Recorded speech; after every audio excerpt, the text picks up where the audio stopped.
అక్కడికి వెళ్ళి అది కూడా కవర్ చేసేస్తాను ఇందులో. మనం బాప్తిసం పొందామంటే అర్థం ఉంది.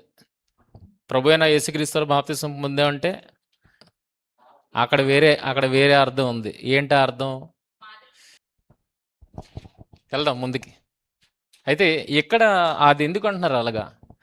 యేసుక్రీస్తు వారు బాప్తిసం ఇచ్చే యోహాను ఎందుకు వారిస్తున్నారు ఆలోచించండి. అది ఎలాగా నీ చేత నేను బాప్తిసం తీసుకోవాలన్న ఆలోచన ఆయనకు ఎలా వచ్చింది?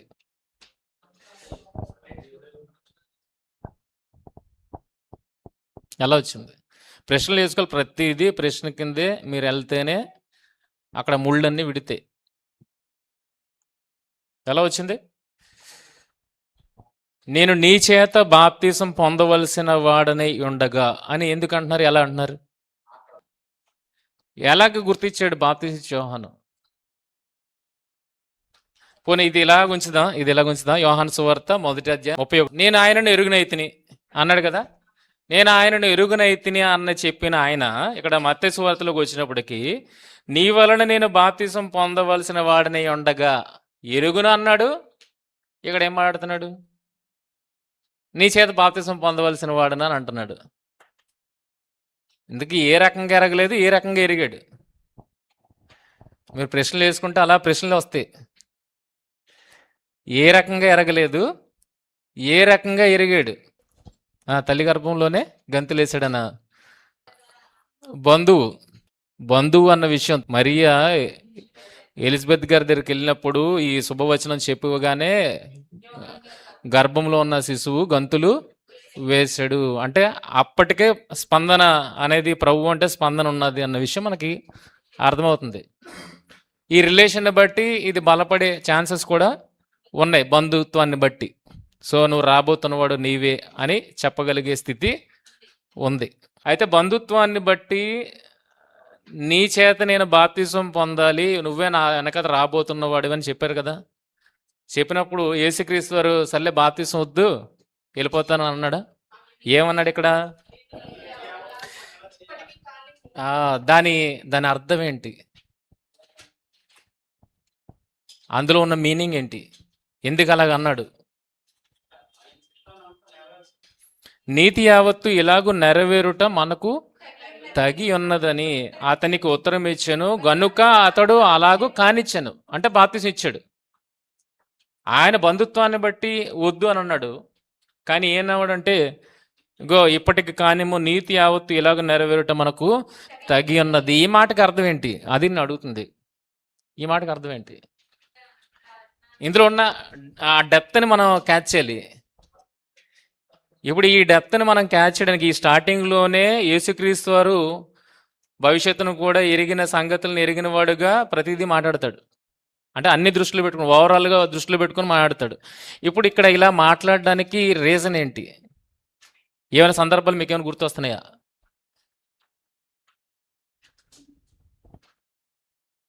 సింపుల్ ఆన్సర్ ఉంది దీనికి, సింపుల్ ఆన్సర్ ఉంది.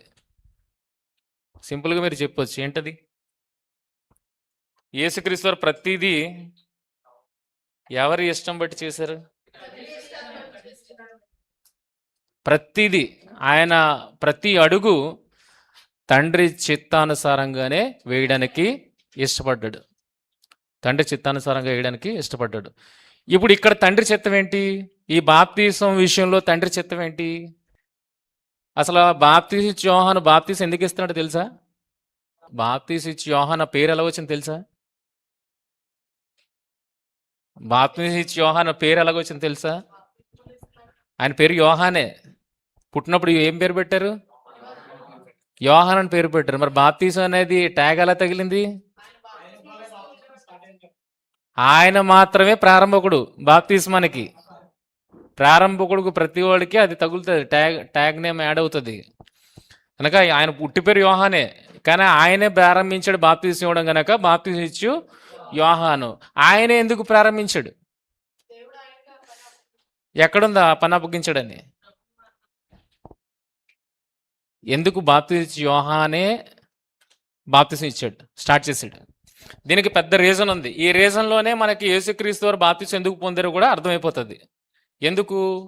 యోహాను సువార్త 1వ అధ్యాయము. ప్రతిదీ బైబిల్ మాట్లాడుతుంది. ప్రతి హిస్టరీని, చరిత్రను బైబిల్ మాట్లాడుతుంది. ఇప్పుడు యోహాను గారు ఎందుకు బాప్తీసం ఇవ్వడానికి రెడీ అయ్యాడో ఇక్కడ విషయం మనకి అర్థమవుతుంది. మొదట ఏమంటున్నాడు? నేను ఆయనను ఎరుగనైతిని. నా వెనక వచ్చేవాడని లేఖనాలు మాట్లాడుతున్న వ్యక్తిని నేను ఎరుగును. కానీ యేసుని ఇందాకలు అంటున్నాడు, నీ చేత నేను బాప్తీసం పొందవలసిన వాడు నేను ఉండగానే ఏ రకంగా మాట్లాడుతున్నాడు? బంధుత్వాన్ని బట్టి. కన్యక గర్భవతి అయింది, కుమారుని కన్నది. సో అది లేఖనాల నెరవేర్పు యేసుక్రీస్తులోనే చూస్తున్నాడు. ఆయన బంధువయ్యాడు, బంధుత్వాన్ని బట్టి ఎరిగాడు. కానీ నిజానికి దేవుడు యొద్ద నుండి పంపబడిన వాడు ఈయనే అన్నది ఆయనకి తెలియదు. ఎప్పుడు తెలుస్తుంది ఆ విషయం? అక్కడ చదవండి, ఆ వచనాలు చదవండి. నేను ఆయనను ఎరుగనైతిని గాని ఆయన ఇజ్రాయేలుకు ప్రత్యక్షమగుటకు, ఇజ్రాయేలీలకి నా వెనక వచ్చేవాడు ఎవరో నేను కనుగొని ఇజ్రాయేల్కి పరిచయం చేయాలని ఒక బాధ్యత నాకు ఇవ్వబడింది. అది ఎలాగా? నేను ప్రతి ఒక్కరిని, జనాంగాన్ని నీటిలో ముంచుతాను. ప్రతి ఒక్క జనాంగాన్ని నీటిలో ముంచుతాను, వచ్చే వాళ్ళందరినీ నీటిలో ముంచుతాను. ఎవరి మీద అయితే ఆత్మ, పరిశుద్ధాత్మ పౌరవ ఆకారంలో దిగుతుందో ఆయనని నేను కనిపెట్టాలి. ఆయనను నేను కనిపెట్టాలి. అలా కనిపెట్టిన ఆయన్ని నేను సమాజానికి పరిచయం చేయాలి. ఇప్పుడు బాప్తీసం ఎందుకు పొందారు యేసుక్రీస్తు వారు? ఈయనే దేవుడు పంపగా వచ్చిన మనుష్యుడు అన్నది తెలియాలి అంటే ఈయన బాప్తీసం పొందాలి. బాప్తీసం పొందినప్పుడు ఏం జరుగుతుంది? ఆత్మ దిగి వస్తుంది. ఈ సూచన ఎవరికి ఇచ్చారు? బాప్తీసు యోహానుకి ఇచ్చారు. అందుకే ఈయన బాప్తీసం స్టార్ట్ చేశాడు. ఇంతమంది ప్రజల్లో ఆయన ఎవరు? ఇంతమంది ప్రజల్లో ఈయనే దేవుని యొద్ద నుండి పంపబడిన వాడని ఎలా ఎరుగుతాడు ఆయన? గనక ఒక సూచన ఉంది. ఆ సూచన నెరవేరాలంటే అందరినీ నీటిలో ముంచాలి. అందరినీ నీటిలో ముంచాలి. ఇది ఏ విషయమైనా బాప్తీసం అన్నాడు, మారు మనస్సు విషయమైనా బాప్తీసము అని అన్నాడు. ఎందుకు దింపుతున్నాడంటే ఆయన ఎరగాలి. నేను ఇంతమంది జనాల్లో ఆ దేవుడు పంపగా వచ్చిన వాడు ఎవరినో నేను ఎరగాలి. అది దేవుడిచ్చిన సూచన. బంధుత్వాన్ని బట్టి ఎరగడం రైట్ కాదు, దేవుడిచ్చిన సూచనను బట్టి ఎరగడము రైట్. అర్థమవుతుందా? కనుక ఎందుకు స్టార్ట్ చేశాడు బాప్తీసం? నా వెనక వచ్చేవాడు అని ఎవరిని గురించి అయితే చెప్పాడు, ఆయన ఎవరో ఈయనకి తెలియదు. గనక ఈయన ఆ ప్రొసీజర్ని స్టార్ట్ చేశాడు. అలాగ వస్తూనే ఉన్నారు, జనులు వస్తూనే ఉన్నారు. చివరికి యేసుక్రీస్తు వచ్చారు. ఆయన వచ్చిన తర్వాత నీటిలో నుండి బయటకు రాగానే ఈయనకి ఇవ్వబడిన సూచన ఏదైతే ఉందో అది ఆయన పట్ల నెరవేరింది. అప్పుడు ఆయన చెప్తున్న మాట చదవమ్మా. మరియు యోహాను సాక్ష్యమిచ్చు, ఆత్మ పావురం వలె ఆకాశము నుండి దిగి వచ్చుట చూసి తిని, ఆత్మ ఆయన మీద నిలిచెను. నేను ఆయనను ఎరుగనైతిని గాని నీళ్లలో బాప్తిసం మిచ్చుటకు. చూడండి, దేవుడు యోహాన్ని ఎందుకు పంపించాడు? నీళ్లలో బాప్తిసం ఇచ్చుటకు. ఆయన పనే అది. దేవుని చిత్తం ఈ రకంగా బాప్తిసం యోహాను గారు నెరవేర్చాలి. యేసుక్రీస్తు వారు ఎలాంటి క్వాలిటీ కలిగిన వాడు? ప్రతిదీ దేవుని చిత్తానుసారంగా జరగాలి. ప్రతిదీ దేవుని చిత్తానుసారంగా జరగాలి. ఇప్పుడు ఇక్కడ యోహాను గారి దగ్గర దేవుని చిత్తం ఏంటి? ఆయన నీటిలో ముంచాలి. ఆయన పని అదే. ఆయన నీటిలో ముంచాలి, ఆత్మ ఆయన మీదకి దిగి రావాలి. ఈ చిత్తం ఎవరికి ఇచ్చాడు? యోహానికి ఇచ్చాడు. ఇప్పుడు ఆయన ఏమంటున్నాడు? బంధుత్వాన్ని బట్టి నువ్వే కదా రాబోయేవాడివి, ఇంకెందుకు నా దగ్గర మునగడం, నీ చేతిలో నేనే బాప్తిసం పొందుతాను అని అంటున్నాడు. కానీ యేసుక్రీస్తు వారు ఎక్కడి నుంచి ఉన్నారు? దేవుడిచ్చిన సూచన ఉంది. నువ్వు నేను అనుకుంటే ఇది జరగకూడదు. దేవుడిచ్చిన సూచనను బట్టి ఇది నెరవేరాలి అని ఆ రోజు బాప్తిసం యోహాను చేత బాప్తిసం పొందగా ఆత్మ దిగి రాగా ఈయన అప్పుడు ఎరిగాడు. ఏమని? ఈయనే దేవుడు పంపగా వచ్చిన కుమారుడు అని ఎరిగాడు. అలా ఎరిగిన తర్వాత సమాజానికి పరిచయం చేశాడు. ఈయనే లోక పాపములను మోసుకొని పోచున్న గొర్రెపిల్ల ఈయన అని శిష్యులకు చెప్పగానే శిష్యులు అప్పటి నుండి వెంబడించడం స్టార్ట్ చేశారు. ఇది దేవుడు తనకిచ్చిన సూచన. ఆ సూచన మేరకు ఆయన బాప్తిసం స్టార్ట్ చేశాడు. అందుకే ఆయన పేరే స్థిరస్థాయిగా నిలిచిపోయింది, బాప్తిస్సు యోహాను. యేసు ఎందుకు బాప్తిసంకి వెళ్ళాడు? ఇజ్రాయెల్కి ఆయన ఎవరో తెలీదు. ఇజ్రాయెల్కి ఆయన ఎవరో తెలియదు. ఇప్పుడు ఆయన బాప్తిసం యోహాను దగ్గరికి వెళ్ళి బాప్తిసం పొందితేనే కానీ ఆత్మ రాదు. ఆత్మ రాకపోతే ఇజ్రాయెల్కి ఈయన అని ఆయన చూపించలేడు.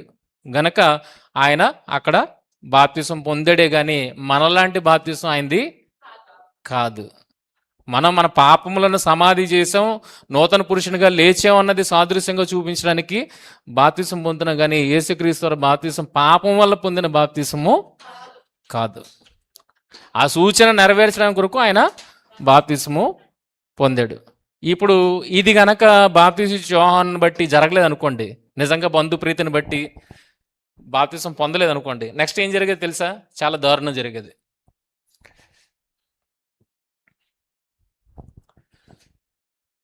ఇది బంధుత్వాన్ని బట్టి నివారిస్తున్నాడు. దేవుణ్ణి బట్టి ఏంటిది? దేవుణ్ణి బట్టి అయితే ఈ కార్యం జరగాలి. బంధుత్వాన్ని బట్టే ఆపుతున్నాడు.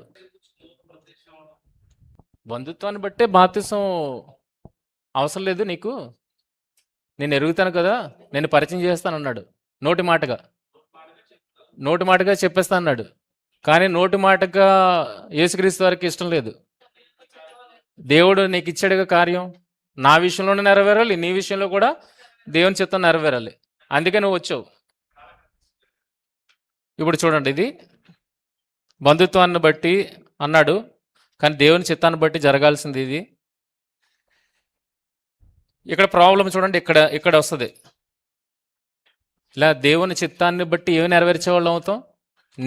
దేవుని నీతిని నెరవేర్చేవారము అవుతాము. దేవుని చిత్తానుసారంగా వెళ్తేనే దేవుని నీతి నెరవేరుతా, తప్పితే మనుషుల చిత్తానుసారంగా వెళ్తే దేవుని నీతి నెరవేరదు అన్న విషయం ఇక్కడ చెప్తున్నారు. తర్వాత చూడగలిగితే ఇప్పుడు అసలు ప్రాబ్లం స్టార్ట్ అవుద్ది. చూడండి, ఆ రోజు బాప్తిసం యోహాను నోటి మాటను బట్టి యేసుక్రీస్తు వారు బాప్తిసం పొందలేదనుకోండి, ఏ పరిణామాలు దారితీస్తాయి చూడండి. బాప్తిసం పొందిన యేసు మీద ఆత్మ దిగగా చూచి ఈయనే దేవుని కుమారుడు అని సాక్ష్యం ఇచ్చి ఇజ్రాయేలుకు పరిచయం చేసినది ఈ యోహానే. కానీ తర్వాత ఇదే యోహాను ఏమంటున్నాడు చూడండి, యేసునొద్దకు తన శిష్యులను పంపి రావాల్సిన వాడు నీవేనా, మరి ఒకరి కొరకు మేము వేచి చూడాలంటే వేచి చూడాలి. ఎలా వేచి చూస్తాడు ఆయన? ఎలా వేచి చూస్తాడు? మళ్ళీ బాప్తిసం ఇస్తూ ఉండాలి. మళ్ళీ బాప్తిసం ఇస్తున్నప్పుడు ఎవరి మీదకి ఆత్మ దిగుతుందో ఆయన్ని పరిచయం చేస్తాడు. మళ్ళీ దిగుతుంది ఆత్మ. అది ఒకరి విషయంలోనే జరుగుతుంది. అది అయితే ఆల్రెడీ జరిగిపోయిన తర్వాత కూడా మరి ఒకరి కొరకు వేచి చూడాలని అభ్యంతరం వ్యక్తం చేస్తున్నాడు. అంటే దిగిన తర్వాత కూడా అభ్యంతరం వ్యక్తం చేస్తాడంటే దిగకుండా ఉంటే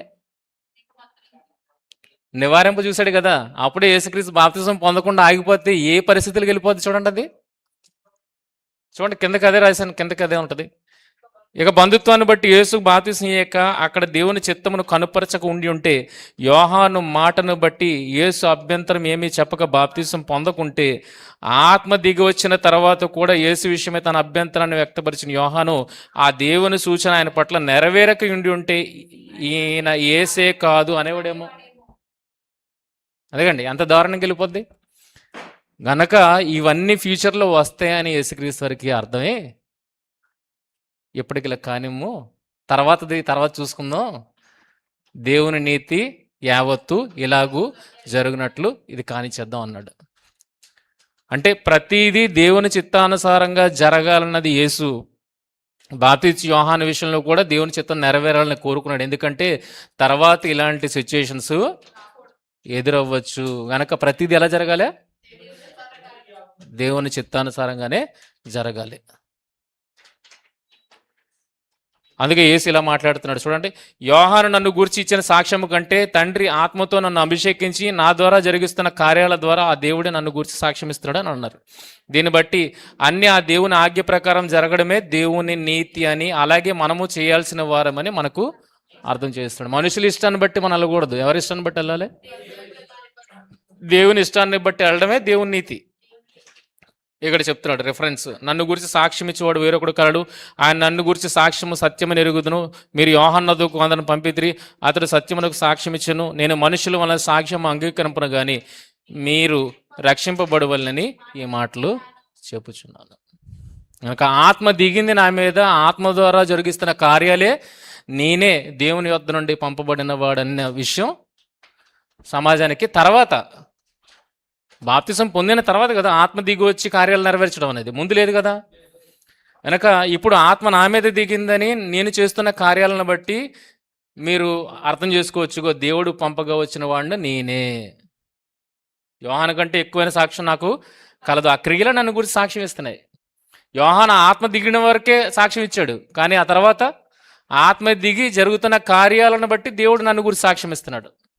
అర్థమవుతుందా? కనుక ఎందుకు నీతి యావత్తు ఇలా నెరవేరాలన్నాడంటే ఫ్యూచర్లో ఇలాంటి ట్రబుల్ వస్తుంది అని యేసు ముందే ఎరిగిన వాడుగా ఏం చెప్తున్నాడు? బాబు, దేవుని చిత్తాన్ని ప్రకారం వెళ్ళిపోదాం, నీది నాది కాదు. ఎవరిది నెరవేరాలి? నీ మాట నా మాట కాదు. ఎవరి మాట నెరవాలి? దేవుని మాట నెరవాలి. దేవుని మాట ప్రకారం మనం వెళ్ళిపోదాం. ఎందుకంటే ఫ్యూచర్లో ఎటువంటి అభ్యంతరాలు కలుగకూడదు. ఆ రోజే ఆగిపోతే, యోహాను మాటను బట్టి వెళ్ళిపోతే యోహాన్ని ఇంకొకటి పరిచయం చేసేవాడేమో. ఆలోచించండి, ఎంత దారుణం అవుతుంది అప్పుడు అది. కనుక దేవుని ఆజ్ఞ ప్రకారం వెళ్ళిపోతే ఎటువంటి ప్రాబ్లమ్స్ మనకి ఉండవు. మనుషుల ఆలోచన బట్టి వెళ్ళిపోయి అనుకోండి, అన్ని ప్రాబ్లమ్సే. ఓకే.